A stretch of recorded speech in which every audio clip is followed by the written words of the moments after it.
Hello, my wonderful, beautiful friends, guys. Welcome back to our /EntitledPeople, where people truly believe that the world revolves around them and who cares about anyone else. And in today's episode, it's all about nasty HOA Karens and people fighting back against them. The stories are super satisfying today. So yeah, if you live in an HOA or you love hearing nightmare stories about HOAs, this one's for you. Sit back, relax, and as always guys, try not to shake your heads too hard at some of these. One of my many HOA stories, when I regrettably was a member for the longest 2 years of my life, was regarding decorations. All of our homes had a porch and rules regarding front of the house decorations. The rules and regulations said that you can only have one decoration, which is fine. I had no desire for any decorations at all on my front lawn. We did, however, put 2 nice chairs on our porch to use on pleasant evenings with a sunset potential. That's when we receive a notice regarding our violation of having 2 decorations in the front of the house, and the rules and regulations only allowed 1. It also stated that we had 24 hours to comply. So that's when I thought, alrighty then. I removed both chairs from the porch. I then searched for hours online for the most obnoxious decoration I could find because the rules and regulations made absolutely no mention of what the decoration could or couldn't be. It only stated that you could only have one item. So with that, I end up with an at least 7-foot tall blow-up sphere with an obnoxious naked mermaid-like thing floating inside of it, flapping like one of those Windman devices at a car dealership.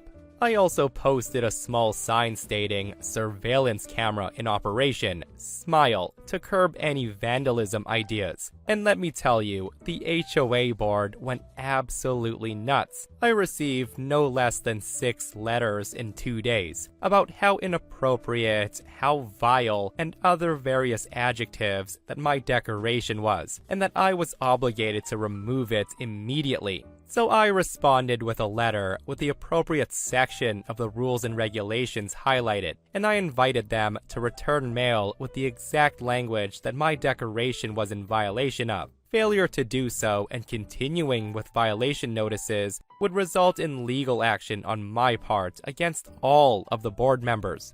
This went on for about a month, and finally, my lawyer buddy sends them a threatening notice on their letterhead stating that depositions and full financial disclosures from each and every member would be demanded for discovery purposes in my damages lawsuit, unless I receive an acknowledgement of their errors and a formal apology. They waffled for about a week and then caved. I get a written apology published in the HOA newsletter signed by all the board members. The next HOA meeting resulted in a rules change, that porches were excluded from the decorations restrictions, and that all lawn decorations needed to be smaller than 4 feet in height. Many of the homeowners came to thank me for my resistance and results. Like I said, I moved after 2 years, and I never considered an HOA since. Every realtor we worked with, that was rule number 1, absolutely no HOAs. Well, frickin' Play-Doh-P. And seriously, I'm glad they got to be the hero that the neighborhood needed. Like, I've heard of some wild HOA rules before, but this one was over the top.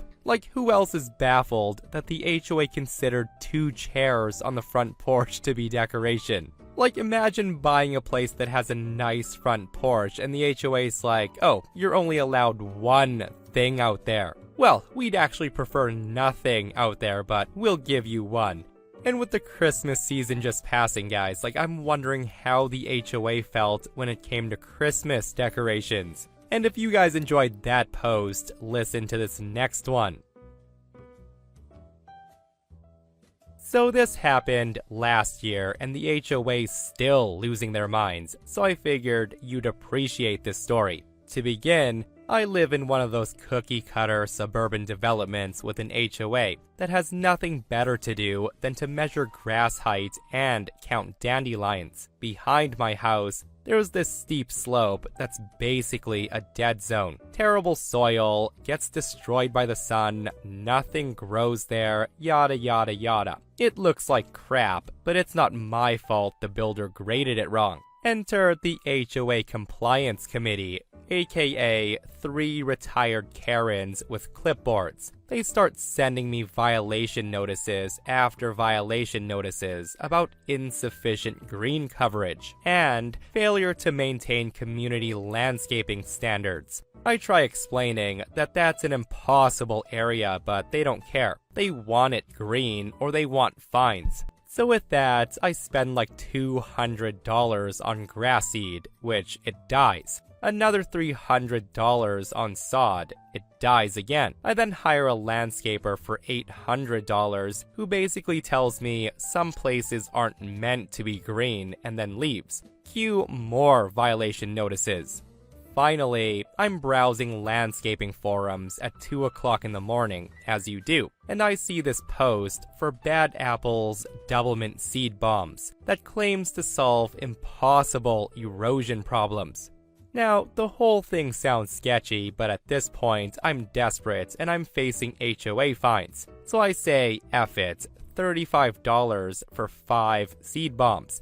And here's where things get fun. This violation notice specifically says I needed to establish adequate green coverage using appropriate plant materials for erosion control. It doesn't say what plants. It just states appropriate and green coverage. So I read up on mint. Turns out it's actually excellent for erosion control. Deep roots, spreads aggressively, thrives in terrible conditions. Technically, this checks every box that they demanded. So that Friday evening, I chuck all 5 seed bombs onto my dead zone like I'm lobbing grenades. Saturday morning, I email the compliance committee that I've deployed professional-grade erosion control, featuring premium mint varieties selected for aggressive establishment in challenging terrain. Now, this sounds official as hell, right? Plot twist number 1, it actually worked. 6 weeks later, my dead zone is green as hell. Thick, lush, beautiful mint covering everything. The compliance officer does her walkthrough and she actually compliments my creative landscaping solution. The violation notices stop and I'm feeling pretty smug at this point.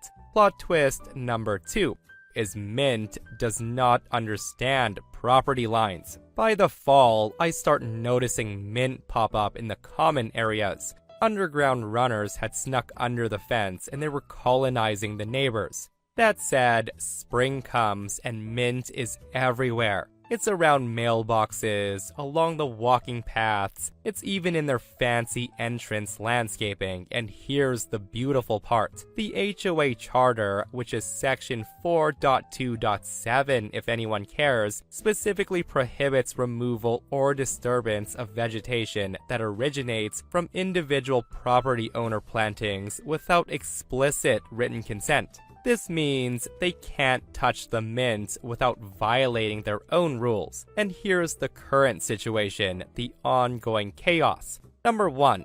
The HOA hired 3 different landscaping companies who all basically said, you have mint now, learn to love mojitos. Number 2. The community Facebook group is 50% people complaining about the mint and 50% people asking where to harvest it for cocktails. Number 3. Last month's HOA meeting included 20 minutes of heated debate about aggressive aromatic species management. And lastly, they're trying to revise the charter, but they need 75% homeowner approval, and everyone thinks it's hilarious. And here's the best part. This one Karen from the compliance committee now sends passive-aggressive emails shaming residents who deliberately introduce invasive species. The funny thing is she can't even name names because that would be creating a hostile community environment, which falls under section 2.1.4. My neighbors love it. Free mint for everyone. The mailman even said that our whole street smells like a spa.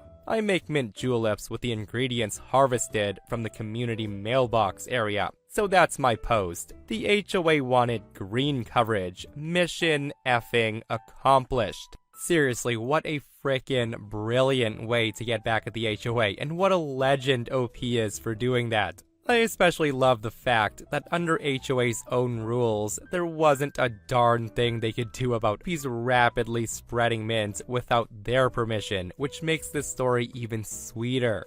And this next OP shares a story about their entitled neighbor from hell. Listen to this one, guys.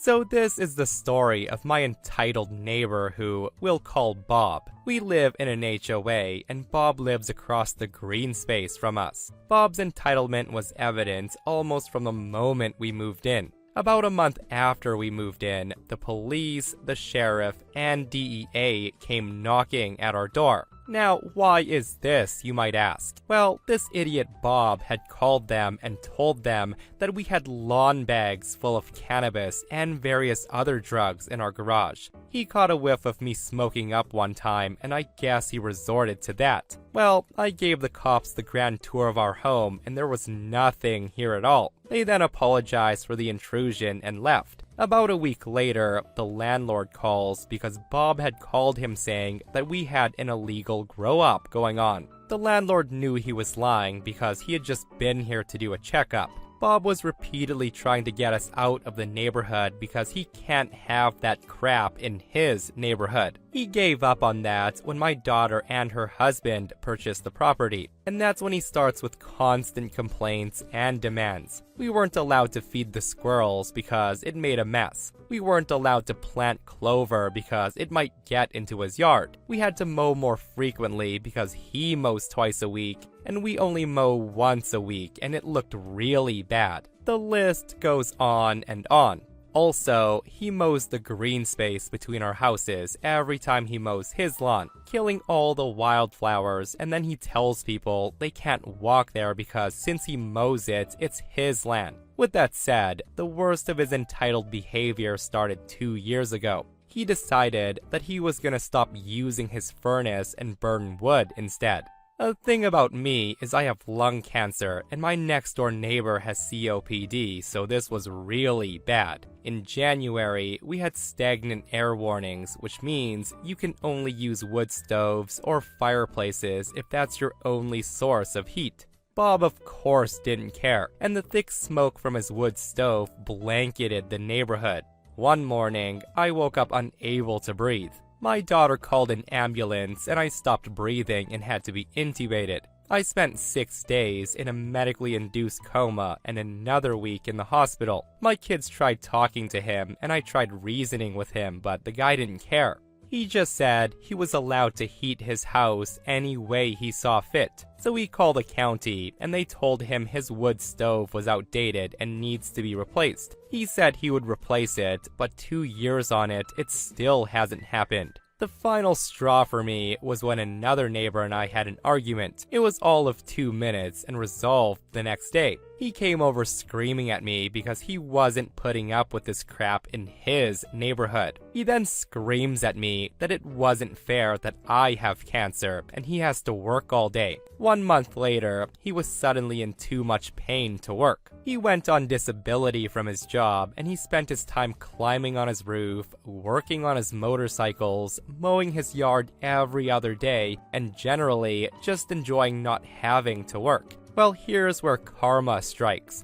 Someone he worked with reported him for fraud, and we had investigators out here taking pictures of his activities around his house. I made sure to have a chat with them myself, as I had a ton of pictures of him working on his roof while claiming he was in so much pain. Yeah, I think we can all agree that the neighbor was a frickin' a-hole, wasn't he? And it's so satisfying to know that his little fraud scheme failed. Like, it's one thing to report people for things, but when you make up wild lies to try to ruin someone and force them out of the neighborhood, all because you think it's your neighborhood, that's a problem. I just hope karma came down full force on that guy. And this person comments and they share a short story that says, "So my nasty neighbor Todd has a Pomeranian named Buttons.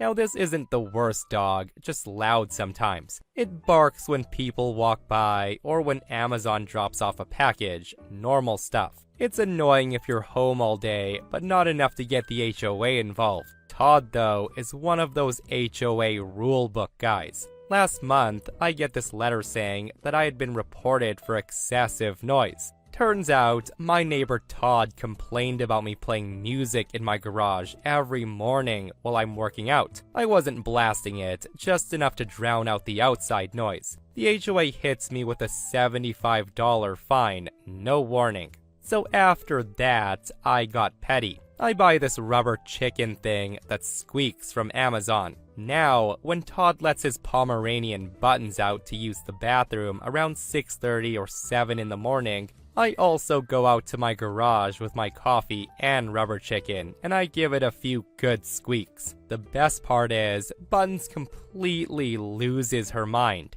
Not a couple of barks, but full-on meltdown and yelping. The thing's running laps, barking non-stop, and won't calm down for at least 15 minutes. After doing that just about every morning for a week straight, Todd comes over and knocks on my door. He asked if I'm doing something to Buttons to get her worked up in the mornings, because he got a fine for chronic nuisance barking during quiet hours. I just told him I had no idea what he's talking about. I went on for another week, and Todd gets another fine. I stopped after that. So this happened a few years back. Our HOA has always been known to be sneaky and flat out give out false accusations on homeowners. Especially in this day with security cameras, we can pretty easily spot out who the investigators are. Most recently, this one homeowner was told that she was supposed to get approval before she started reshingling her roof. The thing is, her roof hasn't been reshingled in 10 years and she had no plans to do it. It's just stuff like that. Call it a mistake, call it malicious. Well, a few years ago, we had our time to shine. It was a simple morning. I was still temporarily living with my father at the time. One morning, we decided to go and get groceries when we found out his pickup truck had been smashed into. Nothing was taken, just smashed into. The cops arrive, do some investigating, and they found a rock inside the truck that was from a house a few doors down the street. Unfortunately, they couldn't get them to admit to the crime, nor could they prove it was even them, which is understandable as criminals grab things they find, but it was suspicious. And I also want to note that the rock was a special kind of rock that no one else in the neighborhood had. It was some round, polished type. After this incident, I install a security camera on his house. Well, not even 2 days later, we get an HOA violation for a vehicle eyesore that needs to be removed. 2 days later.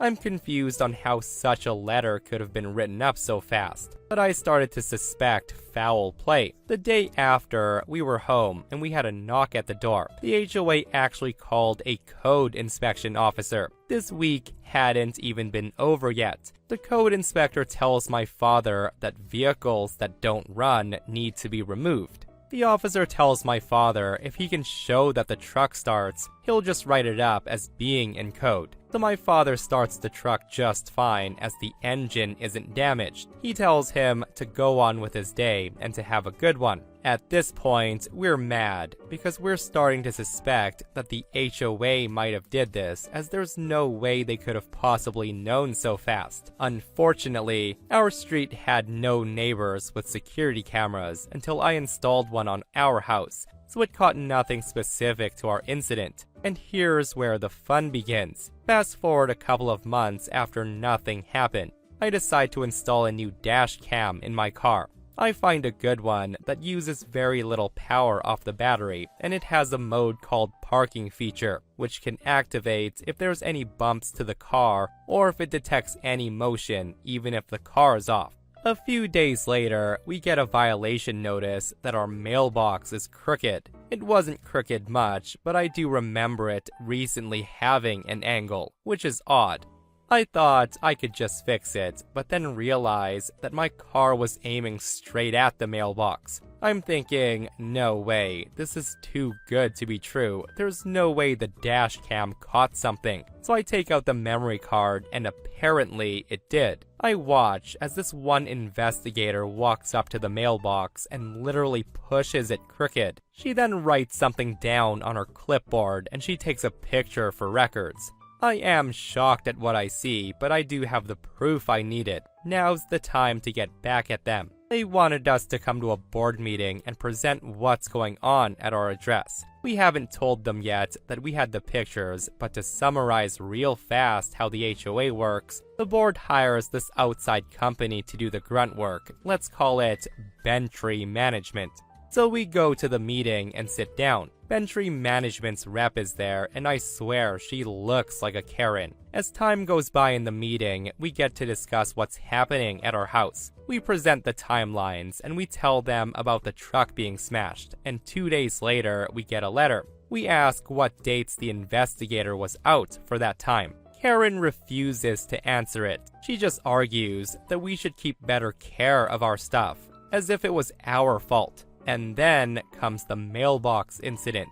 We tell her that we have reasons to believe that the investigator's the one causing damages to our property and is harassing us. Karen denies this and she says that's impossible, to which I respond, oh, is that so? She then says, yes, why? That's when I pull out my laptop out of my book bag. I open it up to the video file already loaded and I show it to the entire board. I played the video and Karen's face is bright red. She says that can be anyone, not from their company. That's when I also pull out the letter about the mailbox, which was complete with the date. It matches the cooked on timestamp in the video. She still tries to claim it's not them. She just says, no, that's a coincidence. I'm sorry, but you have a vandal and it's not us. I just let the video play, knowing that she's falling into a pit hard right now. As the person walks towards my car, you can plain as day see Bentry Management on their shirt. Karen's no longer red now, she's white as a ghost. The board just looks over at her and asks what she has to say about this. She has nothing to say, except for a few noises, which I assume was her brain trying to comprehend what just happened. I then bring up a previous case, which I happen to remember, where we had a grass violation beside our house. Now, this area they were claiming was actually not visible from the sidewalk due to the house's shape. I asked point blank, have your investigators at any time walked on our property illegally trespassing? I asked that knowing that they're not allowed to do that. Karen's visibly shaking now, and she mutters out, no, of course not. The whole time, she has her head down, unable to maintain eye contact with me. She probably feels that I have more evidence, but unfortunately, I didn't. So I ask again, and she asked, why? That's when our neighbor, the one who's literally next door to us, says, actually, that's not true. I've witnessed one of your investigators going between houses and poking around the trash bins. I ran into one once in my yard. And seriously, I could not have asked for better timing. Karen at this point starts arguing with our neighbor saying no proof.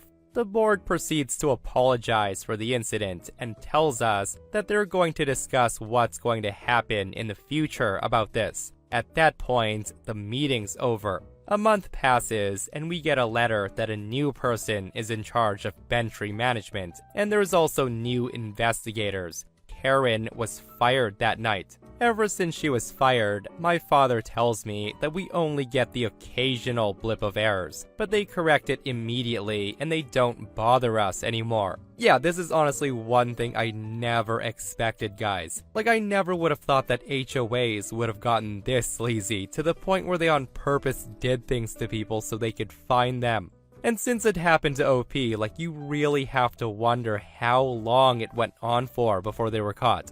And this person comments, why didn't you guys press criminal charges against them? You should have sued. If I was your neighbor and I saw them do this, I would support a motion to dissolve the entire HOA. So this is a long one, but it's satisfying. A good friend of mine 4 years ago inherited the house of his grandparents. He decided to live there for the time being until he decided what to do with the house. He grew up in it, so he really didn't want to sell it. Well, not even a week after he moved in, he gets a visit from a neighborhood committee. They said that they're the 3 board members of the HOA, and they're here so he can sign his membership papers. They were extremely nosy and rude. For example, one tried to get inside his garage without even asking. When my friend stopped him and asked him where he was going, the guy had the audacity to say, "I need to check your garage to see if everything in there is in order. I have a right to do this bi-weekly, and denying me access is an offense. It will result in a fine." My friend had enough of their audacity and he kicked them out of the house. While doing so, one of the board members shoved some papers into his face and told him that he needs to sign this right now. My friend's been there for about a week already, and the 3 said to him that these papers had to be signed before moving in. Once they were gone, he takes a look at the papers, and this is where it gets effing ridiculous. The papers that he was told to sign was basically saying that he was signing over his rights to the HOA, and it listed ridiculous things my friend had to do. For example, they had a right to visit your home bi-weekly and check for things, such as you not using your garage as storage, as all cars had to be parked inside their garage. It also listed that you had to mow your lawn every week. Snow had to be shoveled every 2 hours when it snows, and a ton of other BS. A few days later, they came back and they asked my friend why he didn't sign the papers yet. They also wanted to check his garage again. This time, he wouldn't even let them in. He told them he would never become a member of their stupid club. To the 3 Karens, that meant war. Within a week, they had sent him fines of upwards of $1,000. My friend didn't take them seriously and used their stupid letters to help fire his grill. Then came the day where they went too far. My friend comes back home and one of the board members had broken into his garage. The guy was standing in it and he was writing things down on his notepad. But that wasn't even the worst part. My friend had 2 wonderful oak trees in the front of his house. They had been planted by his great-grandparents when they were newlyweds and moved into the house. The HOA was in the process of taking them down. They had called a professional crew for this, and one was already cut down. It was just a stump that was left. The other tree they had just started with. My friend effing lost it. He told the tree crew to stop right now and explain to them that he was the owner and what they're doing is highly illegal. They had no idea since the one board member claimed that these trees were in violation of the rules. The board member actually defended himself, claiming I had given them my okay because the trees were in violation of the rules of the HOA. He asked the people cutting down the trees if they would be witnesses in court for him, and then he called the cops on the board members for trespassing, breaking and entering, and destroying property, and the trial was glorious. Not only did they have to repay him for the tree, which was worth a crap ton of money, north of $50,000 if I remember right, but they also had to pay damages for the second tree. On top of that, these idiots actually thought that the trial was unfair, and they tried to fight it, which probably cost them an additional $10,000 to $15,000 in lawyer fees and court costs. All in all, this trial must have cost them well over $120,000. Then, he went to civil court and he sued them for emotional damages. He told them how much these trees meant to him since his great-grandparents had planted them. And seriously, he laid it on as thick as he could. He also added that he felt threatened by the HOA. He can hardly sleep at night because he always fears them trying to get into his house. The court actually bought it and they gave him $500,000. So put all of this together and he cost the HOA nearly $750,000. They had to file for bankruptcy and they had to get a person to check the books so my friend would get his money. And here's the best part. The mediator found out that these 3 idiots had been defrauding the HOA for well over 10 years, and they were giving out as many fines as possible so they could use it to bolster their income. In the end, all 3 had to sell their houses so they could pay out my friend. He also found out that nobody wanted the HOA in the first place. The board members practically forced everyone to sign a contract, claiming it wouldn't be optional. And if they didn't sign before moving in, it would be a $500 fine. Only 6 out of 50 members actually wanted this HOA. And people think that they got a cut of the action as reward for spying on their neighbors to find violations. What an epic story that was, with an ultimate F around and find out ending. But the craziness, right? Like everything from the breaking in, the trespassing, the cutting down of trees, holy moly. Like, how did these power-tripping idiots think that they were gonna get away with what they were doing? Like, it probably worked on a few people, and they just let the power get to their heads. Little did they know, right? But yeah, if there's anything you can take away from these posts today, it's to avoid HOAs if you can help it. And that, my friends, brings us to another end of our / entitled people. Guys, I hope you enjoyed today's stories. If you did, hit that thumbs up, and if you're not subscribed, consider subscribing so you don't miss these crazy stories. And if you missed the last episode on the channel, it's an r / entitled people episode, another one where psycho Karens think they rule supermarkets, and the stories are wild. Guys, go check it out if you haven't, and myself and Stevie Boy will see you guys in the next one. We love you.